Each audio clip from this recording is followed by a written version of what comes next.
Well, does that open our minds and warm our hearts? Yes, yes, beautiful. And we know that was Kimberly Braun and Dexter Payne. And Kimberly has spent over a decade as a monastic nun, exploring the depths of spirituality. She has a master's degree in theology, and she's ordained. She was a TEDx speaker and a meditation faculty at the Omega Institute. And she has written 2 new books last year that she'll be offering out in the lobby as you leave, yes. And Dexter is a very professional performer. He's worked in Europe and Asia, 11 different countries in the Western Hemisphere. He's been on NBC Today, Prairie Home Companion, and he has a passion for sacred music. So we welcome you today. We're going to hear more from them, and so we're just grateful they were able to come to be with us today. Thank you again. Beautiful.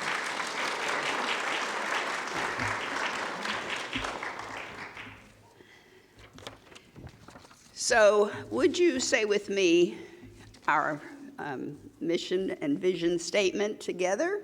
We are a beacon of light and love, opening minds, touching hearts, and saving lives.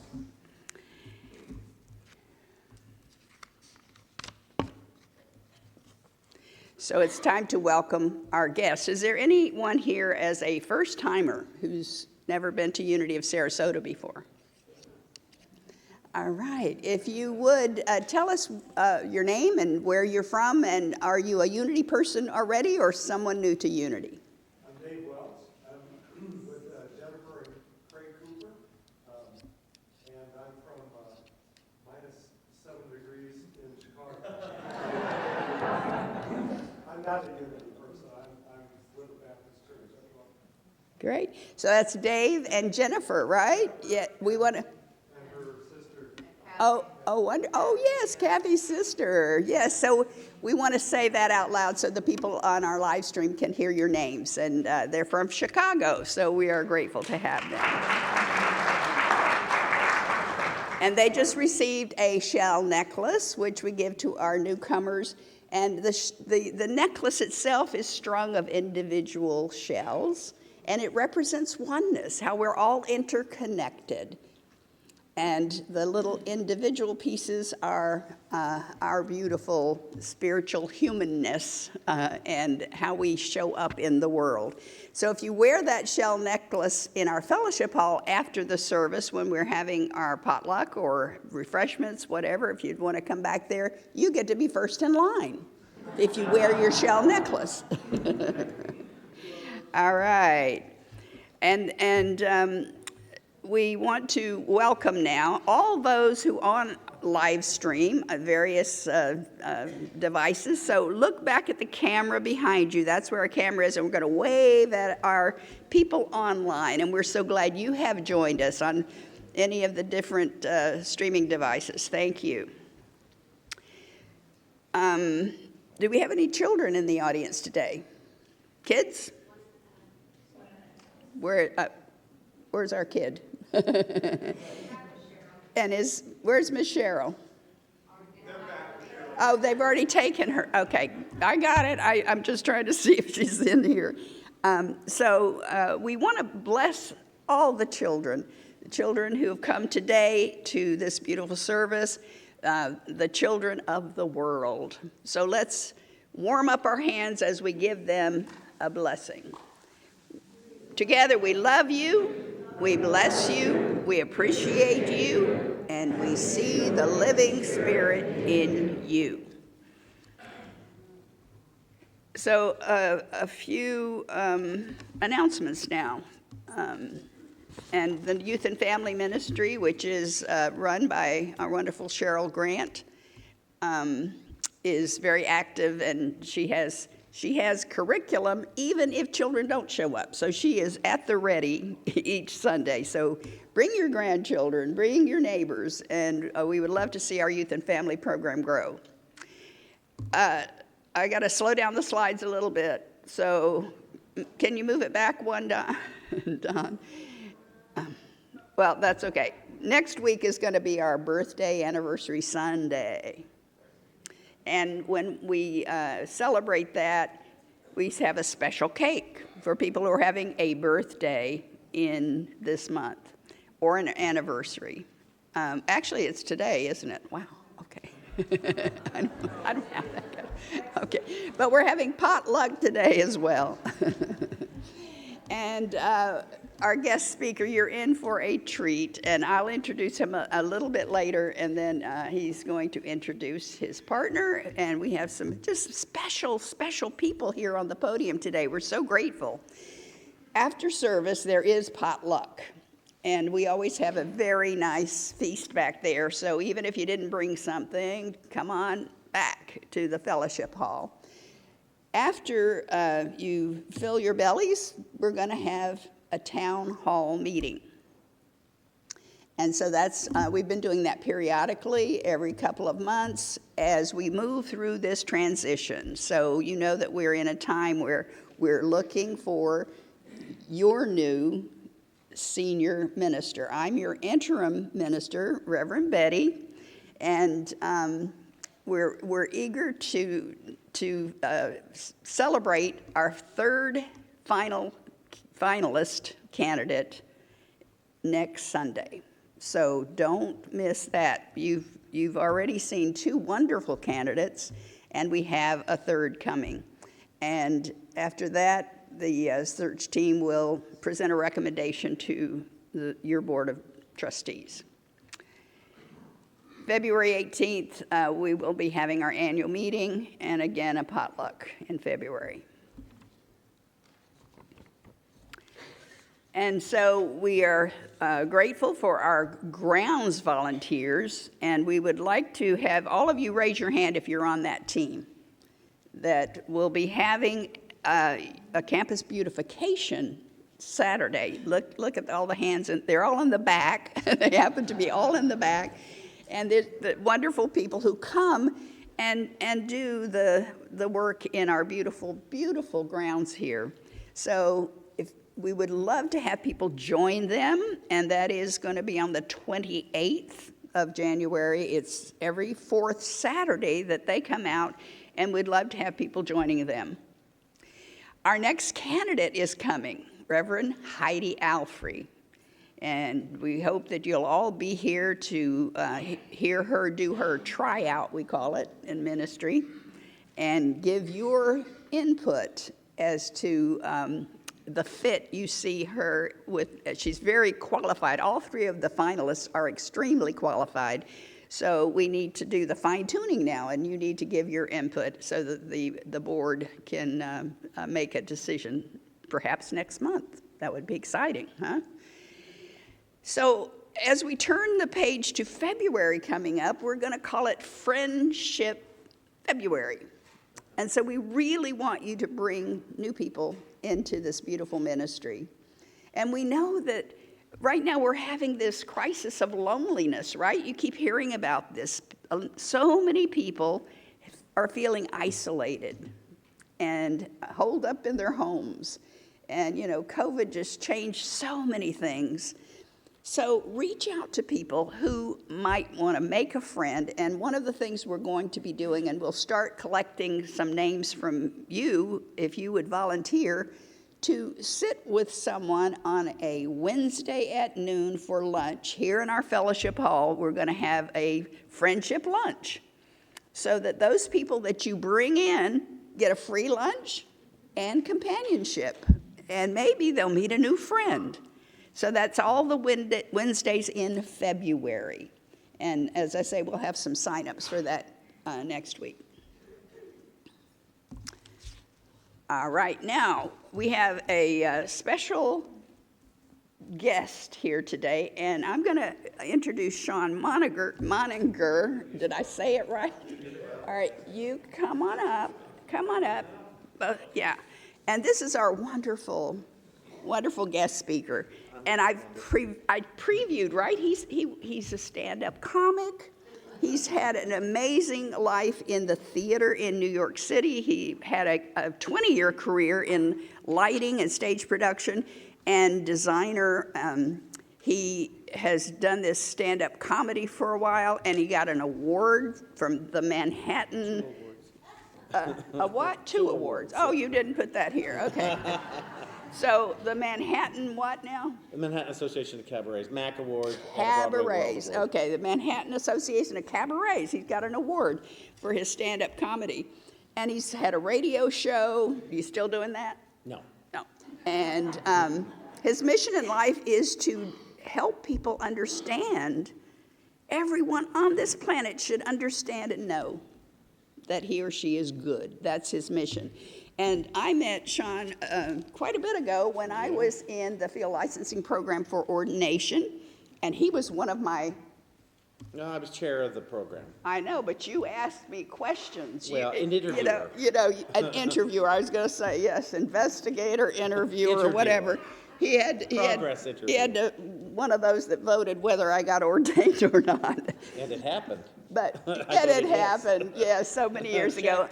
And I'm so grateful for you, Sean, and grateful for what you do for the Unity Movement. And also, he has been the MC at most of our conventions in the last 5 or 6 years and keeps everybody laughing. So we're really happy to have him.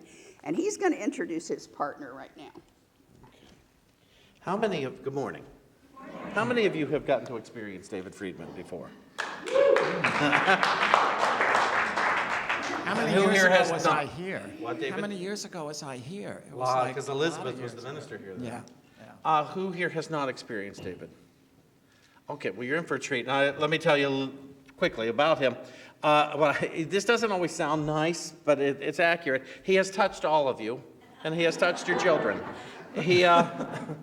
David was the conductor and vocal arranger for Disney's Beauty and the Beast and Aladdin and Pocahontas and Hunchback, and he wrote for Aladdin 2, and he's done several Broadway shows. Who here's familiar with Nancy Lamont? He produced all of her CDs. He wrote a lot of her songs, and so he's been around. He's written for Broadway, and he's wonderful. He's wonderful. I keep telling him he should do this professionally. And the Today Show. Yeah, he did 10 years. He was 10 years with Kathy Lee. They wrote a section called Everyone Has a Story. And every month they would write a new song for people who would send in their stories, find a Broadway star to sing it, and he would play it. And anything else? No, that's plenty. It's wonderful. So please welcome. And he wrote the theme song that you sing here every week. You may have heard of it. It's called Unity. Everyone stand. Yes. I wrote it, and when I was down here last time, Rob made this terrific arrangement and made it the song for this church, and it's wonderful to be a writer and you sit in your room and then your songs go places that you haven't expected. So sing along.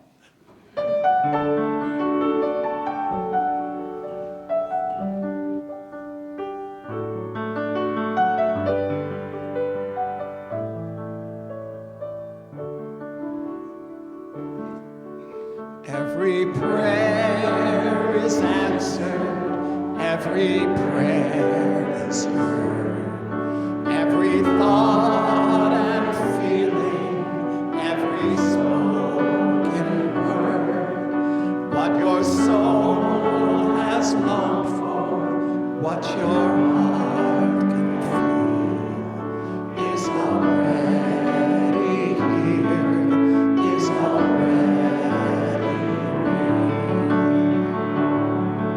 There is no one out there, there is no one else. You hold all the answers deep inside yourself. There's a voice that whispers, there's no you, no me. There's just one, there's just unity. One power, one presence, one light to lead the way. All loving, all knowing, that answers when you pray. When the world looks darkest and your eyes can't see, gather all your troubles, give them all to me. I am always with you, I will always be. I am one, I am unity. We are one, we are unity.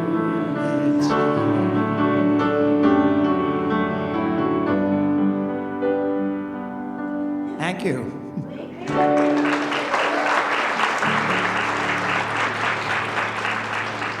If you would remain standing now, we'll say our statement of belief together. There is only one presence and one power in the universe and in my life. God, who is perfect life, perfect intelligence, perfect love, and perfect substance.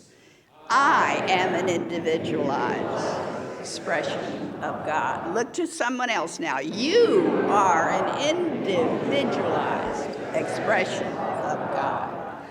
We are an individualized expression of God. Okay, thank you. And now we again have Dexter and Kimberly.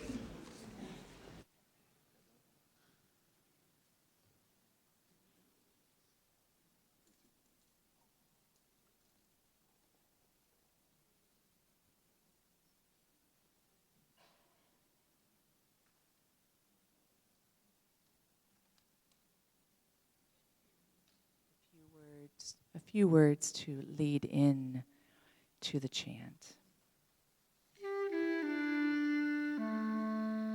I knew you as I danced wildly in the woods. You were consuming me. You revealed yourself, all-consuming fire. And the eyes that marveled at the elegance of the night, with all its trees and blades of grass reflecting the moon, were yours. I was basking in the divine gaze within me, loving its creation.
beautiful. And now we will welcome Reverend Sean again, because I said so.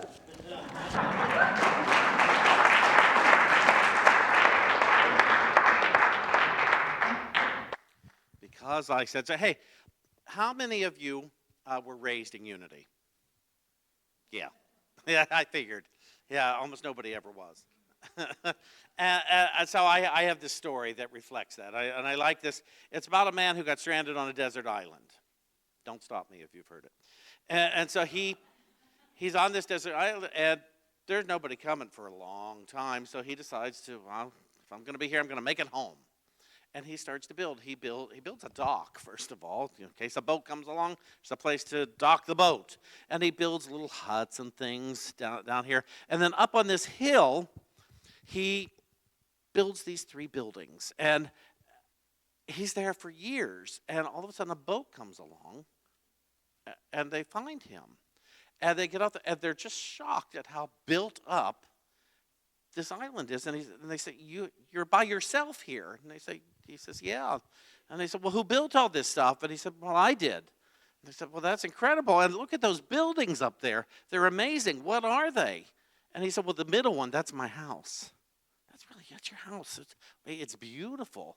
And he said, and what's the one on the right? And he said, that's my church. You built a church for yourself. Incredible.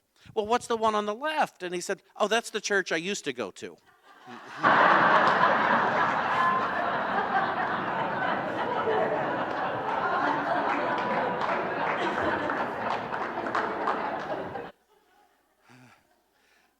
I used to work with a group in New York. When this question came up a lot, there was one fellow who came, and every week, because everybody got to share, and he'd tell me what his day was. He'd say, well, it was a good day. And I'd say, oh, well, what made it a good day? And he'd give me all these details. And I'd say, but what made it a good day? And he'd give me all these details. And I'd say, but what made it a good day? You'd think he'd get it at a certain point. And finally he said, I don't know. What? And I'd say, because you said so. And another week he'd say, oh, it was a bad week. Oh, what made it a bad week? Well, he'd give me all these details. And I said, but what made it a bad week? And he'd give me all these details. You'd think he'd get it by now, by the second week. And this went on for months. I said, but what made it a bad week? He said, I don't know. I said, because you said so. Thank you. They wanted me to keep it short.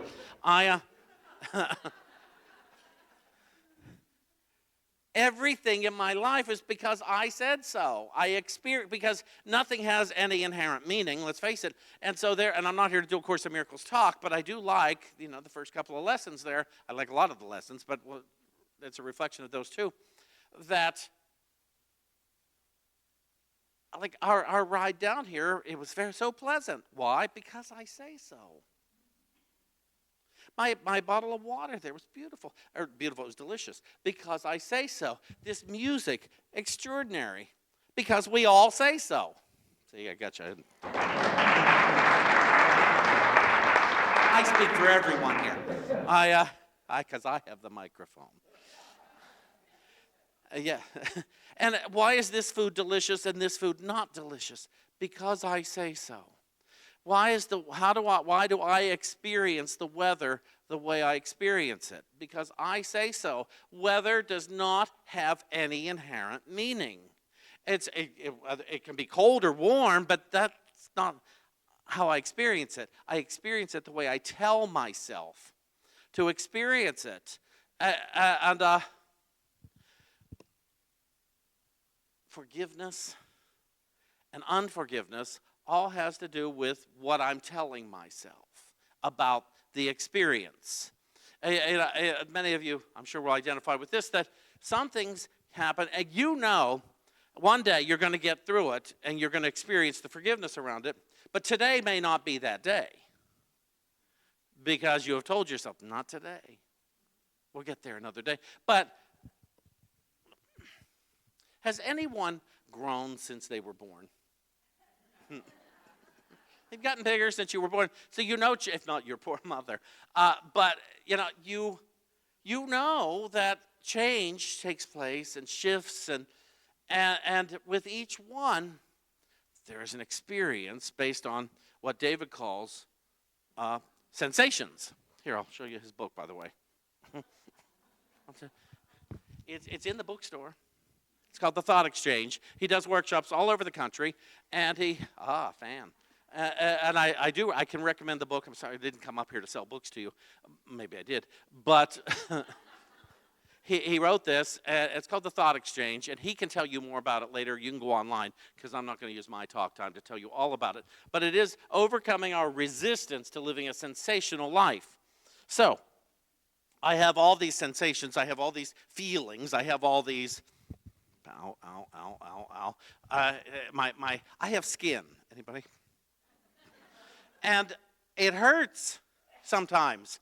And sometimes for great reasons, and sometimes for awful reasons.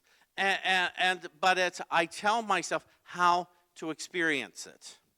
I remember when my mother died, I observed the whole experience of my mother's transition. And it was a surprise transition. Well, I'll tell you what happened was I changed a lot in life. I was not always this lovely man you see before you. I had lots of youthful experiences. My friends, I was not voted most likely to be a minister when I left high school. And one friend says I may have been voted most likely to need one. But things shifted. So when my mother made her transition by surprise, I'd just been home for Christmas. And when I was home for Christmas, I had a realization that I liked who I was. And I had become not just a trusting person, but a trustworthy person. And that was a revelation. I am trustworthy. I don't lie. I don't cheat. I don't steal anymore. And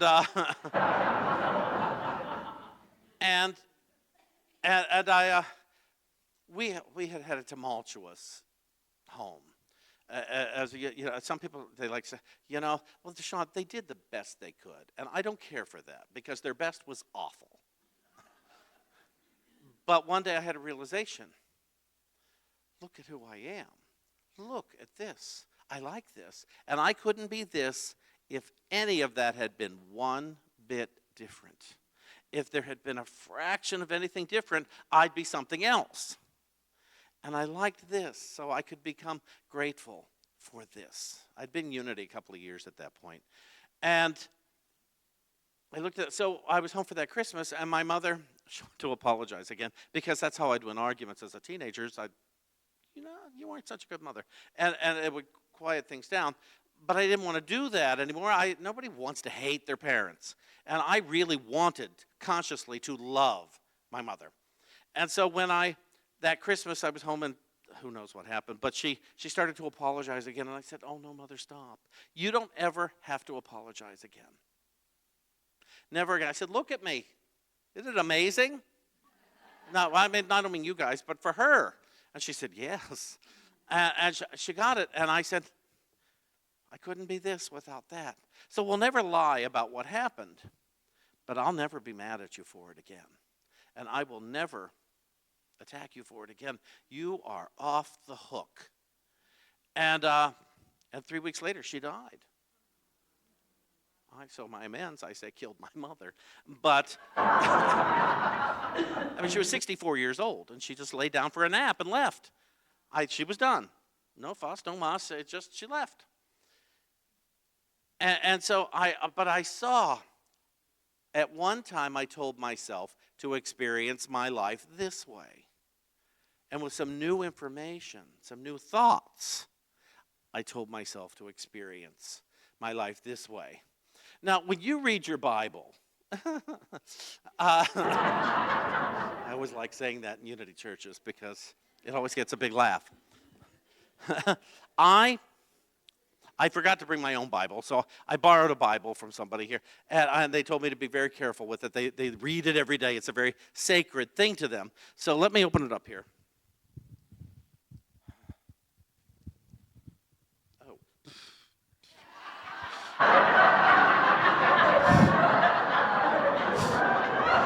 My goodness.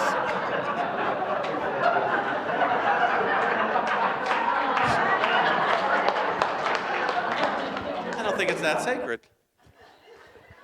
There's actually,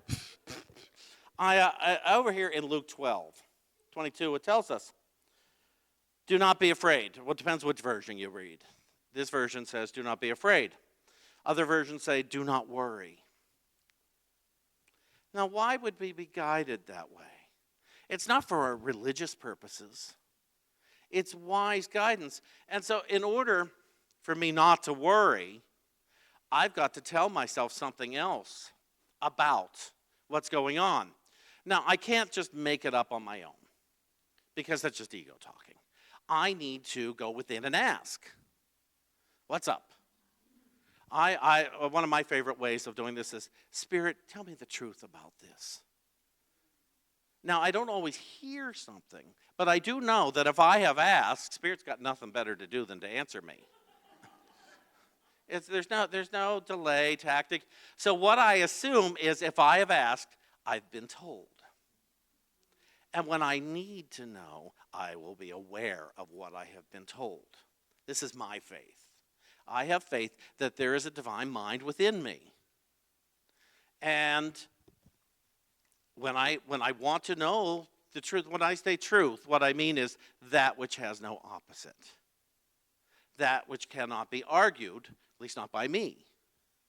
And so I do that a lot. Spirit, tell me what's going on here. Spirit, I don't look up to the skies. I look up into my upper mind, my highest mind, the highest aspect of mind within me. Don't get me wrong, I don't have several minds in me. But the aspect of mind within me that wants to know. So that, why? So that I can be at peace. I was told I could be at peace. When I came into Unity, I remember my first time I came in, I was invited to Eric Butterworth's church up at Lincoln Center. I'm from New York. And I walked in, there were a couple of friends, I just quit smoking, and a couple of friends that said, you come to Unity with us this Sunday. So I went. And the first thing that happened was this wonderful man, Stephen Leahew, was screaming out on a clear day, you could see forever. And I thought, oh, show tunes. This is better than the church I went to, with all due respect. Because the church I went to didn't do what you do either. But it was just wonderful. And that Eric wasn't on that day, but the minister who was funny. He was so funny. And so I went a couple of more times. And then at the end of December that year, I had just been home for Christmas, the last Christmas with my mother. And I woke up on that end of January Sunday, or end of December Sunday, and I heard a voice that said, you need something today. Go to Unity. So I ran up to Lincoln Center, and I went, and there was a new minister there. And he was talking about Leviticus and all those abominations to God and man. And I listened. And what I found out that day, now I suspected this might be the case, but I was glad to find out that day, I'm not one of them. I am not an abomination to God and man. I am good. Capital G, good. That's the kind that has no opposite. In whatever it is that God is, I am good. So is my neighbor. So is the one on my right, and so is the one on my left. Inherently good and cannot not be good. Now, I could be really poorly behaved, and I can feel terrible, but I can't not be good.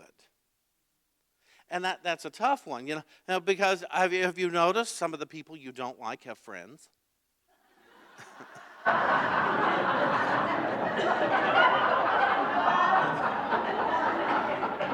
And so it's problematic on a daily basis. There's no explaining it unless within God we are all good. We're all beloved beings. But again, today may not be that day that you realize that. I like to say this in churches. We have a neighbor that I have worked on the experience of forgiveness for years and years and years. Seriously. And I have experienced forgiveness for others by way of praying over the neighbor. And last year, he's going down the street, and he waved. He waved to me, and I say, I did not wave back because I didn't know if I'd use all my fingers. And I want to welcome to church. But I can face that. And I don't have to hate myself for it, and I'm not bad for it. It's just a temporary blip within an egoic thinking mind. Somewhere I am attached to what I say he did wrong because I said so. And so that's where I pray. When I started this forgiveness, I said, God, because sometimes I have to personify God. Sometimes I talk to instead of from. God, I don't know how to forgive this person. I remember the first time I did this, it was around my dad. And I said, I don't know how to forgive him. But I know whatever you are, you do. Show me how to, and I was surprised at the word that came, show me how to experience forgiveness for my dad. It took a year of praying. And then, all of a sudden, it's the coolest way for me. I was at a retreat in New York, and Edwin Gaines was there, and she invited me to the INTA conference to go with her. And that's where do you know Edwin? You familiar with Edwin? She's wonderful. Read her book, The Four Spiritual Laws of Prosperity. Get her DVD. She's the funniest minister I've ever encountered. But anyway, I got to go to this thing. But I have two half-brothers that live in Arizona, where this thing was. I had never met them. My dad left when I was a little boy, and he was long gone. So these men, I would say boys, but they're actually men, I found out through my older brothers how to contact, and I said, you want to meet me? They said, we can't wait. So I met them, and through that time, I found out their life with my dad wasn't better than mine without. And they told me they put his ashes up in Sedona. So I drove up to Sedona, and I sat on the wall there by the church on the rock. And I'm sitting there, and suddenly my dad became Jack instead of my father who left me. And suddenly I didn't need him not to have left. My life was great. Why tell myself ever again that my life is not good enough because of that? Why tell myself I am poor because of that? Why tell myself there's an absence of God or good because of that? Only if I want to say to myself, I am somehow not good. That there is an absence of God or life or love in me. Why do that? Seems rather silly and unnecessary, unless I want to tell myself to be unhappy today. And some days we want to do that. Anybody? You get it. You get it. Oh, there's traffic. Oh, this. Oh, it's so cold. Oh, it's so hot. Oh, it's this. It's raining. It's snowing. Well, you probably don't have a lot of that, but except the one from Chicago. And our cat sitter in Connecticut. But I don't have to tell myself that. In unity, I found out I am good and can't not be good. And even my neighbor is good in God. So I don't tell myself that my neighbor is bad. I keep telling myself that what he did is somehow not acceptable, and I don't yet know how to get through it, but I pray on a regular basis every time I look over at the house there. I say, God, tell me. Go ahead and tell me. I'm open, and I am willing, and I am receptive. And as soon as I hear it, I will go make peace there. If I owe an amends of whatever, because I'm not going there to tell him what he did wrong. That's not the solution. I need to hear how I can look at him as a fellow God being. And go with that. That's what I tell myself today because I said so. I made my comedy debut a few years ago, and my act was called Because I Can. Because I figure at this age, that's why I'm doing it. Because I can. Succeed or fail. I'm doing it. I'd always wanted to do it. I was a minister, almost 15 years, 14 years at that point, and I thought I have to be an example of doing what you want to do. Of trying what you've tried. And I wanted to do stand-up for so many years. And so I called a club owner I knew in New York, and I said, would you like to have me? He said, love it. Well, I ended up selling out for 10 months in New York. And an atheist critic called me the funniest stand-up he's ever heard. Now, I'll tell you, you can find the act online on YouTube. There's a lot of language in it that is not very ministerial. But it's funny. It's still funny. But I would never do that on the pulpit. Not appropriate. I do that in the sanctity of my own home and walking past the neighbor's house. And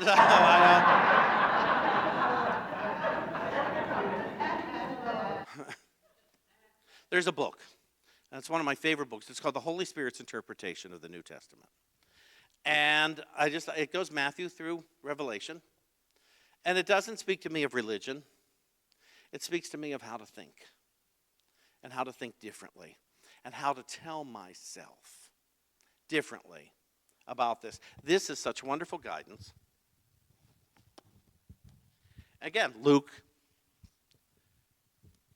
12:22. And it says here, where'd we go? Oh, it's on the previous page.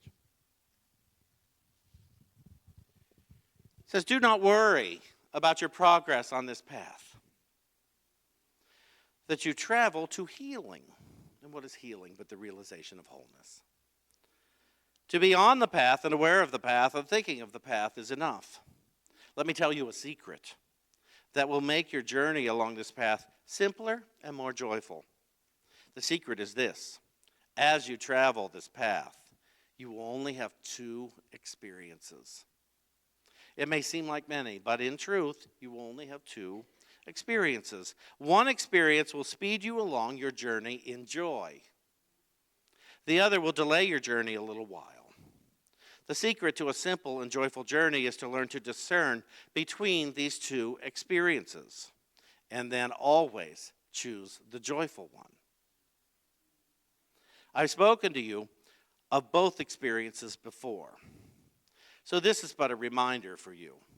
The only 2 experiences that you will know as we travel this path together are the experience of your willingness and the experience of resistance. Everything that you think you experience is either one or the other, willingness or resistance. Makes it clear, doesn't it? So do not worry about your progress on this path. Do not judge your own thoughts or actions, for worry and judgment do not bring joy, and so they cannot be willingness. Discern carefully, my friend. Recognize the thought within your mind, and at every opportunity, choose the strength of your willingness. Seek only for the kingdom, and all things will be given you. Where your heart is, your treasure is also. It will be helpful if you remember this. God's will is that you be perfectly happy in every moment of eternity. We clear? So I'm going to sing a song of David Friedman's that I sing at the end of most of my talks. And it's absolutely pertinent to this talk. I say, because my teachers taught me, take risks. If there's something you have longed to do, if you want to sing, if you want to do stand-up comedy, if you want to experience forgiveness, if you want to walk down a path you've never walked before, go ahead. The world, well, people say the world's in crazy times. I've read my Bible. The world's always been in crazy times.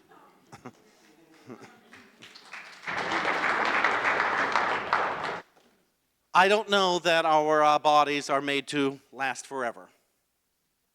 But while I'm in this body, and while you're in yours, do things that will prove God now through your mind, through your body, and your joyful experience. I thank you for having us today.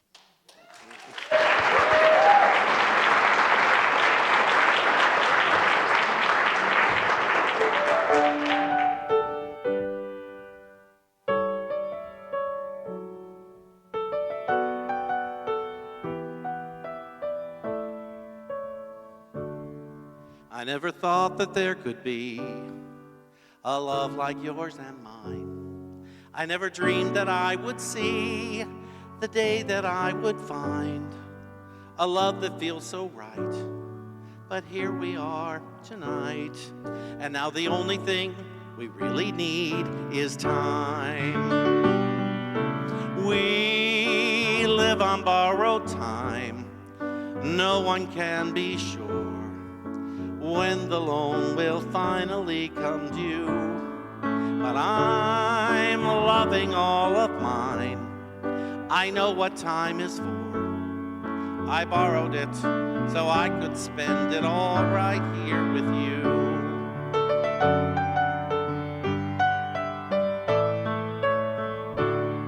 There was a time when I believed that life held guarantees.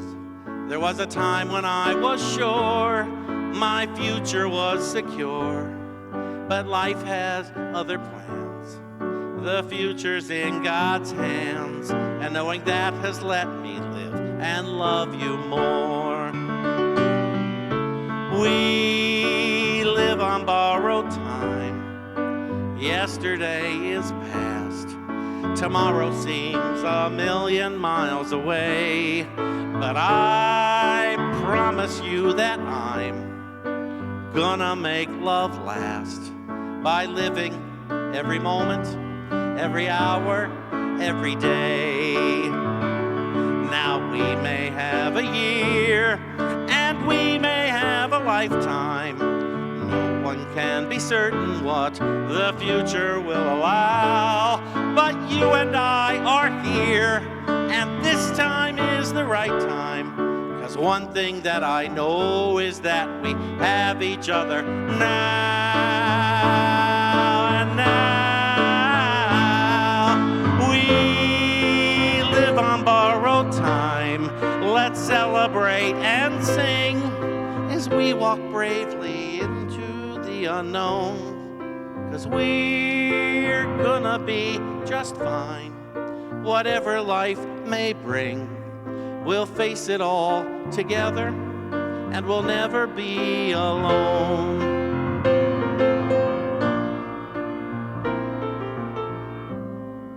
We may not have forever, but our time will be our own.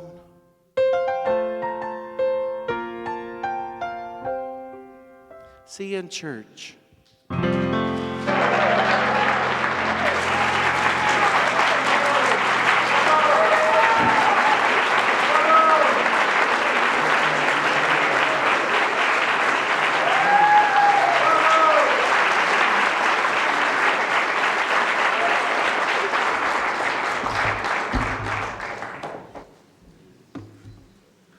Thank you, Betty.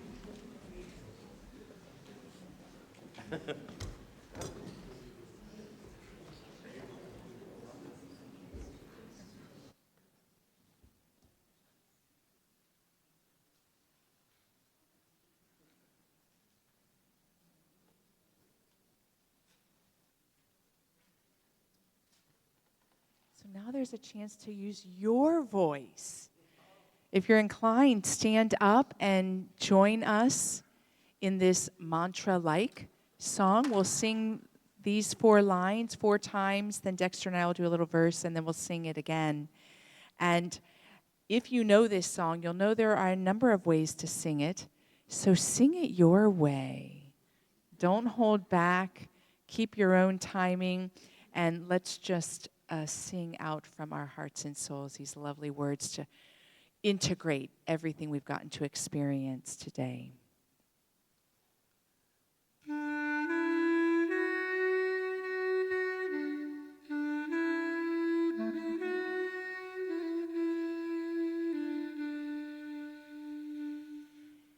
This is holy ground.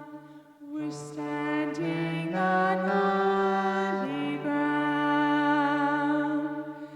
For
together.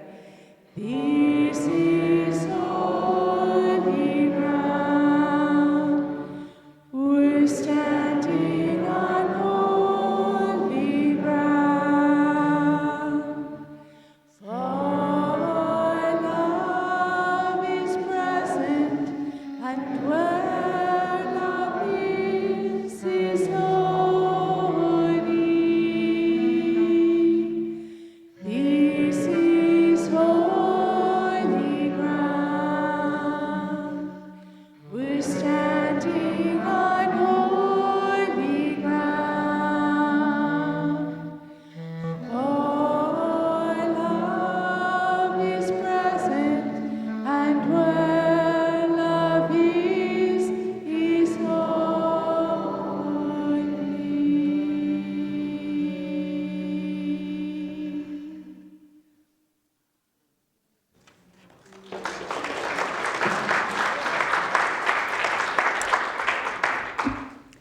And so I would call the chaplains forward now.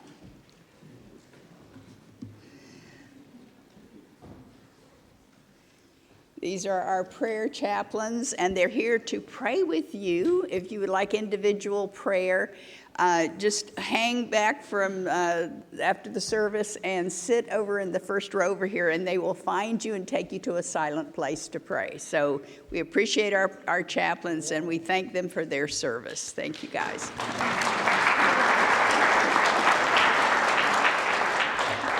And we remind you that your beautiful love offerings and tithes are greatly appreciated.